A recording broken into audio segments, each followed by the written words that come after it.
Francis. Good. First of all, congratulations with everything. Thank you very much. Very welcome. Jake Paul's been a huge advocate of you. Very excited with the sign-in. I would love your thoughts. I haven't heard what you thought about Jake Paul. Well, I think Jake Paul has been a very good advocate for the sport in general. Not in my case. I think my case stand out because I fight for the same thing as him. Right. One of the biggest free agents in the history of mixed martial arts signing now with the PFL. Do you think you can be a catalyst of more free agents signing here in the PFL in the near future? I can't talk about that. I don't know how it's gonna play out for others. I don't know because, to be honest, it takes some nuts, to be in between all this pressure. Sometimes you just feel like I want to give up. Maybe put a pen on the paper and stop all this fight. Basically with the way that I have to deal with my own situation, and it's been a couple of years behind the stage, so very tough situation. So I don't think it's a situation that so many people will be willing to go after. So it's up to everybody. It's possible. Everything is possible. Nothing is impossible if you want it and if you really think it's what you want to do. Absolutely. Last thing from me, my man. I know you said 2024 is the first MMA bout for you. Are we going to see you in any combat aspect in late 2023? Probably. We are working on something. Nothing has been defined yet, but we are still working on some potential boxing fight before 2024. Beautiful. Thank you so much for your time. You're welcome. Francis, thanks again for the time. We really do appreciate it. I want to get your thoughts on what are some of the long-term goals that you have with PFL Africa. Obviously, it's still early on in the process, but a few years from now, what do you want to see from that segment of the PFL? I want to see MMA in Africa being independent, not relying on promotion overseas. I want to see mixed martial artists over Africa grow up, train there, and have their own opportunity there. I want to see people stop taking risks, the kind of risk that I took in the past, just in order to potentially get to somewhere that they're going to fight. Obviously, there's a lot of goals, a lot of dreams, which is not always fighting. But for those who at least are fighter, we want to bring an opportunity to them and make them feel like they have it home. They don't need to go anywhere else. And from where they are, they can have a proper training. They can have a proper facility.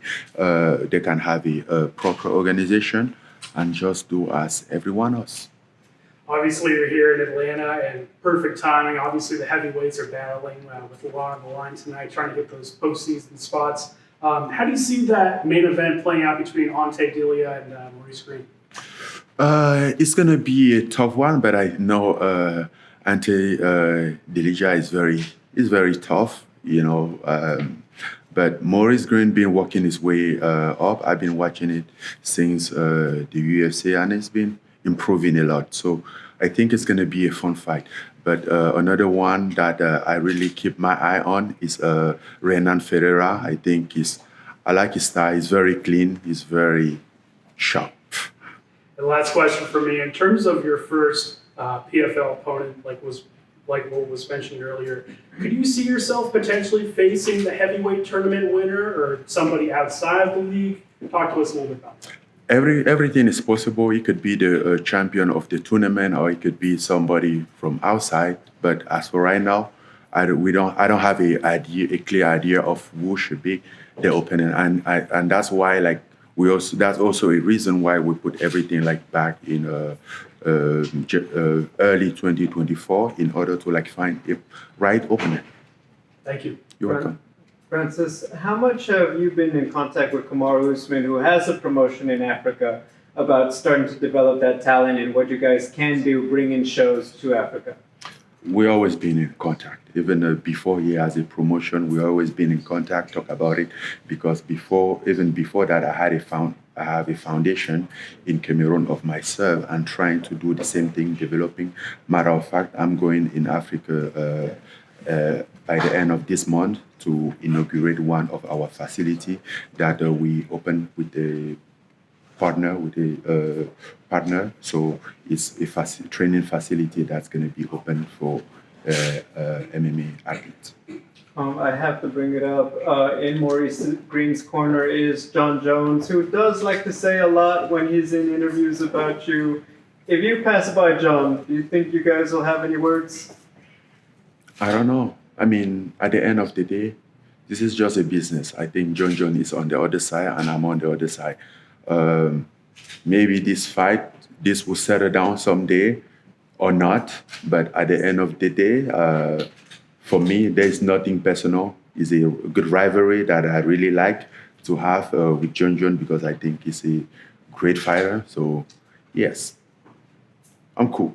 We know there's a lot of money involved, both yourself, Jake Paul. People say if they can get Francis Ngannou and Jake to fight on the same night, same pay-per-view, might be one of the biggest non-UFC events. Do you feel like you'll talk with Jake about trying to make it happen where both of you guys can fight on the same night and do big business?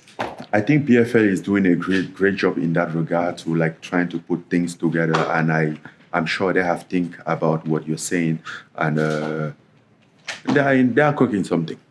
Thank you. Francis, you mentioned earlier that you're sort of in talks for a potential boxing match before the end of the year. You're able to tell us the names that you're actually currently talking with and in negotiations with? Well, it's not about the name that I have talked with, but what's going on. Like 3 months ago, we had a long conversation with Deontay and his team. Then apparently this potential fight with AG came out. So they said they would like to retreat and figure that out because he still want to go back on the title on the title line. So that is a fight that can lead him where he want to be. And Tyson Fury is currently looking for an opponent. He's without one. Is that something that you'd be interested in taking next, or would you need a warm-up? It's what I wanted. It's always what I wanted. But apparently Tyson Fury is pretty good and like bouncing here and there. I don't know exactly, but I'm here and I want that fight. So whenever he really wanted, I'm here. So you'd be happy to take that as your Of course. It's been like 3 years that we've been going back and forth on social. Yes, I'll be very happy to take that fight. Speaking of Tyson Fury, did you see his comments today saying that he's talking about maybe a hybrid fight with either you or John Jones? I have seen a lot of comments from Tyson Fury. At this point of stage, I'm a little confused. I don't know if it's like enjoying doing comment or enjoy fighting at this point. But anyway, as I said, I'm here and I'm ready. So, and my team been working on like getting in touch with him, with his team, which so far we are not there yet. But yes, we are in the conversation. Your former boss is now pretty open to letting his champion John Jones go over. Do you think that he's maybe doing that to kind of spite you and to take a fight away from you? Oh, that was never an idea. That was never an idea when I was in the UFC. And then now that I'm not in the UFC, I think everything is all about like how to take down Ngannou. But Ngannou stands up. Nothing's going to take me. I'm going to be here for a while. Another name that's out there is Derek Chisora. Have you talked to him and different promoters about maybe fighting him? No, we haven't talked to them. All right. Francis, hey, congratulations on your signing. Thank you very much. So first, let's just start here. It's 1 month to the day since you announced your signing with the PFL. How's that first month been? Can you talk me through it?